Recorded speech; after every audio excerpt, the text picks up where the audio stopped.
voltamos aqui com a nossa coluna de Direito Imobiliário e hoje para tratar de um tema que com certeza vai chamar muita atenção, porque ele está relacionado à aquisição do imóvel na planta.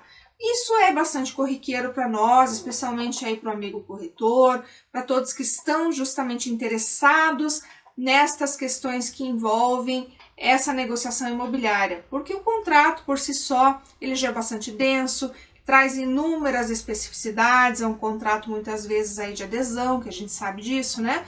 Ele é apresentado para o adquirente, o adquirente se submete e simplesmente depois, quando acontece o problema, ele vai discutir perante o Poder Judiciário. Aqui a gente vai falar especificamente da cláusula penal, que estipula por atraso um percentual específico, que aqui, neste caso que a gente vai discutir, é de 0,5%. Em regra, acaba sendo 0,5% mesmo, tá? Mas especificamente aqui nesse caso, também o é. Então, aqui, para discutir essa situação, a gente tem que trazer primeiro, até para rememorar, tema 970, que diz que, havendo estipulação de cláusula penal, não caberia, então, o pedido de indenização por lucros cessantes e também o próprio artigo do Código Civil 416. Mas vejam que, nesse entendimento que foi proferido recentemente pelo STJ, houve então um cotejo, tanto do tema 970 quanto do artigo 416 e mais precisamente do caso concreto. Porque o que aconteceu ali?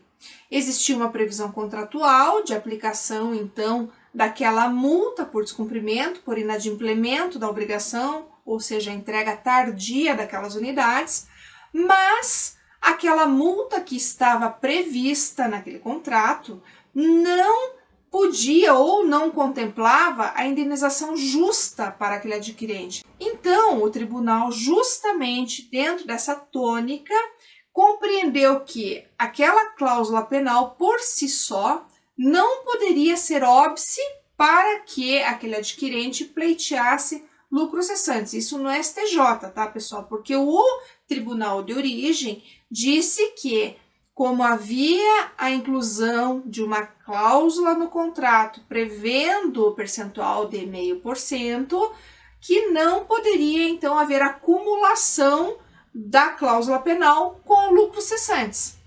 Mas, quando houve a interposição do recurso especial para o STJ, os ministros, então, se debruçando sobre a situação, perceberam que o valor do pago até aquele momento não possibilitaria uma indenização justa, porque o percentual deveria incidir apenas sobre o pago. E nesse caso, o pago por si só e aquele 0,5%, então, não geraria o valor suficiente para indenizar. Nesse sentido, houve a reforma da decisão sob essa perspectiva para que houvesse a indenização correspondente e necessária para a reparação daquele prejuízo que foi desencadeado pelo inadimplemento da construtora.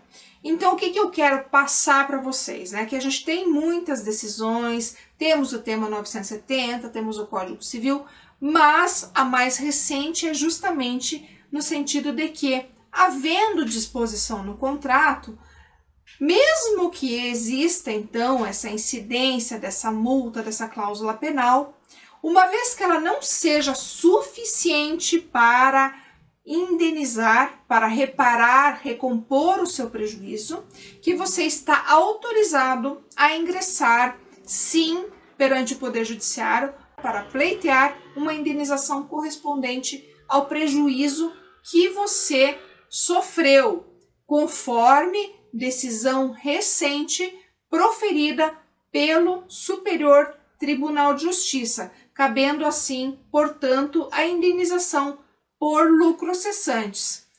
Como vocês sabem, a nossa coluna se presta a informar sempre e te manter atualizado em relação a tudo aquilo que acontece na área imobiliária.